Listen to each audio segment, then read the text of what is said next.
What would you do if the government forced you to marry a girl, but you're in love with someone else? So you decide to confess your feelings and discover that she loves you too. But even then, you still can't be together. As if that wasn't enough, the girl who's assigned to marry you slowly starts developing feelings for you. But your best friend is also in love with you. The story begins with a couple happily getting married. Because of the country's low birth rate, the government created a system where once you turn 16, you're assigned a partner based on genetic compatibility. Thanks to this system, the birth rate has stabilized. But there's one rule: falling in love with someone else is strictly forbidden. Our protagonist, Neji, completely disagrees with this system because he's fallen in love with a girl named Misaki, and he can't stop looking at her. His friend Takeda also hates the idea of having a partner forced on him. When their classmates hear this, they actually agree with him. All of them promise they'll never get married just to challenge the government's project. To Neji's surprise, Misaki also joins the promise. When he finds out she hasn't been assigned a husband yet, Neji starts thinking there's still a chance she could become his partner. Later at home, Neji tells us he plans to confess his love.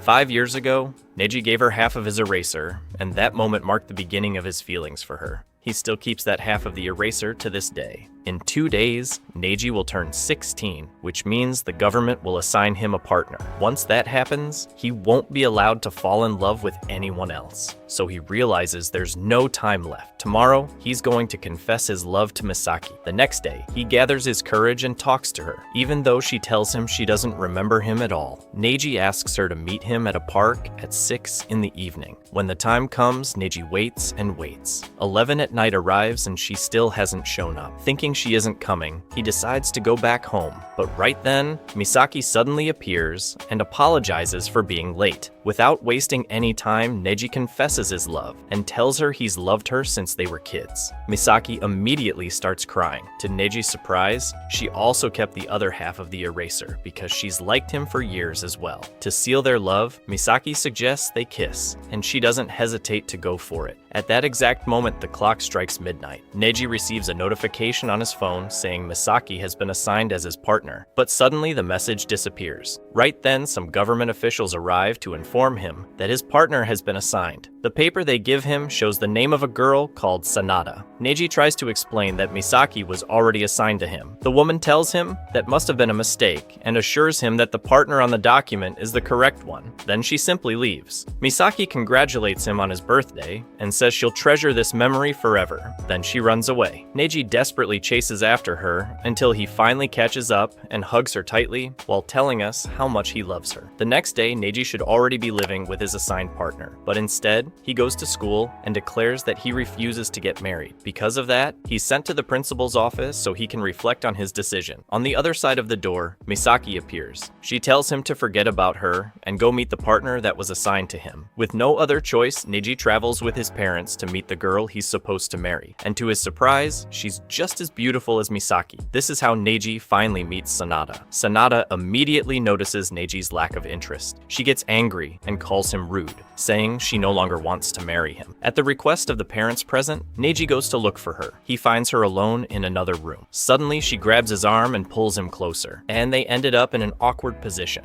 Sanada admits that she didn't want to be here either, but she still accepted her fate. After that, she accepts Neji's apology and asks him why he looked so upset earlier. Neji tells her everything about Misaki and how she recently told him to forget about her. Sanada finds the story fascinating, but she points out something strange. It's weird that Misaki would suddenly change her attitude after confessing her love and even giving him a kiss. So she decides she'll help him figure out what Misaki truly feels. First, they need to pretend they made up, so they hold hands. And Neji admits that honestly, it doesn't feel that bad. The next day, Neji visits Sanada at her academy. When he asks about her, people call her Sanada the arrogant girl. Shortly after, he finds her in the infirmary. Before anything else, she tells him she needs to change clothes. While she's getting changed, Neji asks why people call her arrogant. She suddenly comes out half-dressed and demands to know where he heard that. Sanada explains that when she was little, she was extremely sick and spent a long time hospitalized hospitalized. When she finally returned to school, she focused only on studying. Because of that, she never really connected with anyone. Years passed like that. Even now, she doesn't know how to make friends, which is why people think she's arrogant. Right then, she realizes she forgot part of her clothes, and Neji ends up receiving a powerful slap. Later, Neji decides to walk her home, but suddenly he sees Misaki in the distance. Without hesitation, Sanada walks up to her and introduces herself as Neji's assigned wife. However, she quickly clarifies that she doesn't like him. Then she asks Misaki what she truly feels. Misaki begins talking about how she likes Neji's hair. Back in elementary school, she always sat behind him and loved looking at it. She talks about her feelings with so much emotion that she doesn't realize Neji is secretly listening nearby. Now he finally understands that both of them have loved each other since childhood. Before leaving, Misaki tells Sanada they should meet again. Sanada feels deeply moved. After all, she just made her very first friend. The scene changes and Neji is hanging out with his friend Nisaka.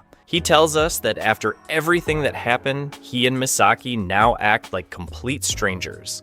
A whole week passes like that. Then, Neji visits Sanada's house because she wants to talk to him. What he doesn't know is that she also invited Misaki. Sanada thought it was a good idea since Misaki seemed to enjoy talking about Neji so much. Misaki obviously wants to leave, but Sanada convinces her to stay by saying she doesn't like Neji anyway. The problem is that Neji just stands there awkwardly in the corner, so Sanada decides to help him and tells him to kiss Misaki again. Neji gets extremely nervous and tells her to stop saying things like that, but to his surprise, Misaki says she actually wants to do it. For Sanada, this feels like watching a romantic drama, so she tells them not to hold back. Misaki moves closer and gets ready to kiss him. They're so close to doing it, but Neji gets too nervous and completely ruins the moment. Meanwhile, this is Sanada's reaction after witnessing the whole scene. Misaki suddenly remembers she has to leave, but before going, she tells Sanada that she hopes Sanada will fall in love with Neji. According to Misaki, Sanada is the perfect partner for him. Sanada returns to the room looking nervous. Then she tells Neji he should kiss Misaki every single day. Of course, she doesn't tell him what Misaki said earlier. She just walks him to the station. There they run into Nisaka. Neji introduces Sanada to him. Nisaka looks at them and simply says one thing: "You're definitely a virgin." Then he walks away like nothing happened. That single comment instantly earns Sanada's hatred. The next day, there's a strange tension between Nisaka and Misaki. Later, Neji tells Misaki what Sanada suggested, and the moment she hears that, Misaki suddenly kisses him. At that moment, Nisaka ends up seeing them. The scene changes to the classroom, where they agree to talk later. After school, Nisaka goes to meet him, and her friend starts looking at them. And that's not all. She also keeps following Nisaka with her eyes. Something strange is definitely happening here. Eventually, Nisaka finds Neji asleep, and now, get ready for this. He takes advantage of the moment and steals a kiss from him. Shortly after Neji wakes up, he just wanted to know if Nisaka likes Misaki, since he noticed the strange tension between them. Nisaka immediately says no, and of course, he doesn't mention what he saw earlier. A few days later, Sanada goes to visit him, and the protagonist's parents jokingly tell them they should take the opportunity to kiss and move on to the next step. After that, they head to Neji's room. Still on the topic of kissing, she asks him if he has kissed Misaki again. When Neji confirms it and even admits that he liked it, she starts acting a little strange, but she quickly says she doesn't care, and while saying that she accidentally falls right on top of him. At that exact moment, the government officials show up because they're supposed to conduct an interview. Before starting, they explain that the government has been studying them since they first entered school in order to make sure everyone gets matched with the best possible partner. They say it's not based on appearance and that everything is supported by science, which means it's very rare for a couple to fail. After explaining that, they ask what the two of them think about each other. Even though neither of them gives a particularly positive answer, the woman tells them they're highly compatible and suggests they should go ahead and make love. At the end of the interview, Yuna asks Neji for Masaki's address because now they need to talk with her as well. Thinking that they're probably going to assign Misaki another partner, Neji decides it might be better to give up, but in the end, Sanada convinces him to fight for her. After that, Neji walks her home and tells her he won't kiss Misaki anymore. He says it feels strange to keep kissing her just because Sanada told him to, but Sanada replies that what's actually strange is being forbidden from kissing the person you love. The next day at school, Neji is dying dying to talk to Misaki. Luckily, he'll have his chance later that day. Their teacher assigns them to work together on some pamphlets. During that moment, we find out that the government officials only wanted to talk with Misaki's family. That doesn't change the fact that someday she'll be assigned a husband. Even so, Misaki says that Neji will always be the only special person in her life, and the scene ends with a little kiss between them. That night, Neji receives a call from Sanada. She tells him that her parents organized a trip and she invited Misaki to come along. Nervous about spending time with both of them at the same time, Neji begs Nisaka to come with him. Nisaka refuses at first, but Neji keeps begging so much that in the end, he finally agrees. Shortly after, the day of the trip finally arrives. Nisaka didn't make a very good impression the other day, so Sanada isn't very happy about his presence. Meanwhile, those two still have that strange tension between them. A few days ago, Neji saw them talking alone, so he thinks they might actually like each other. Soon, they arrive at the camp. Nisaka and the protagonist cook together and spend some time hanging out. But the important part happens at night. Neji asks Nisaka what he's been hiding from him. Nisaka is just about to say something when the girls suddenly show up. According to Sanada's idea, they're going to do a courage test. Two important things happen here. On one side, the lovebirds end up holding hands. Misaki slips, and they both fall down a slope, where she asks Neji if they can stay there hugging for a while. On the other side, Nisaka tells Sanada that trying to help those two is a complete waste of time. If her plan works and they end up together, it'll be officially recorded that they rejected the partner assigned by the government, and that would completely ruin their lives. They wouldn't be accepted into any university,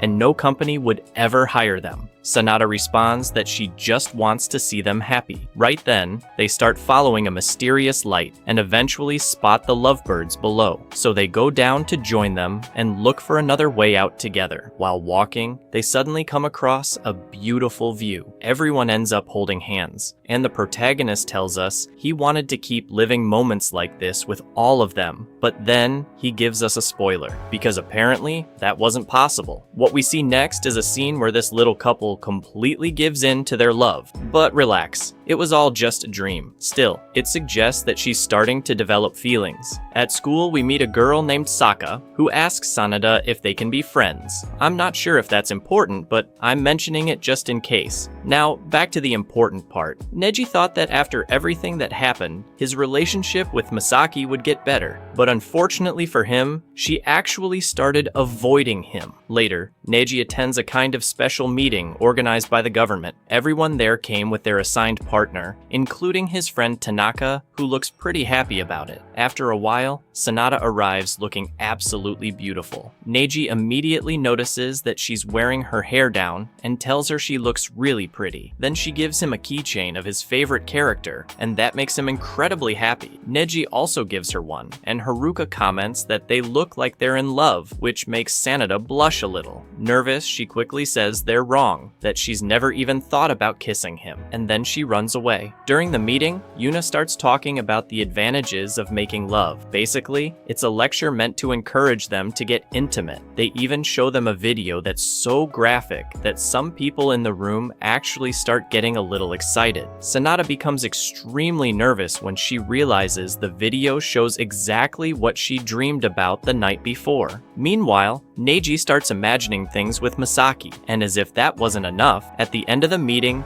they announce that everyone must spend the night together today. A little bit creepy if you ask me. They'll be given rooms with cameras, and apparently couples who don't do anything get punished. A little later, the two of them enter their room. Neji knows there are cameras because the guy at the meeting told him, so to make sure Sanada doesn't get punished, Neji decides to act a little mischievous. That's how they end up sharing their first kiss. But afterward, she doesn't look very happy about it. Neji explains that he only did it because he thought they were being watched. Sanada points out that spying on them like that would be illegal, so she's sure nobody was actually watching. Neji apologizes for not thinking it through, but now she doesn't want him near her and asks him to keep some distance for a while. Later, he confronts the guy and asks why he lied to him, but when the guy hears that they only kissed, he says Neji probably would have gone further with Misaki. The scene then shifts back to school, where they're preparing for the upcoming festival. While the guys are working, Neji drops Sanada's gift. To stop it from getting smashed, he ends up taking a hammer hit to the hand, so he ends up in the infirmary, where Misaki rushes in, completely worried about him. They haven't talked in a long time, and she finally confesses that she started avoiding him because she doesn't want to fall in love anymore, because that would be unfair to Sanada. She then asks about Sanada, and although Neji doesn't explain everything, he admits that he hurt her feelings. A few days later, Misaki talks to Sanada, but she doesn't explain much either. She only says she doesn't want Neji close to her, yet at the same time she feels lonely without him.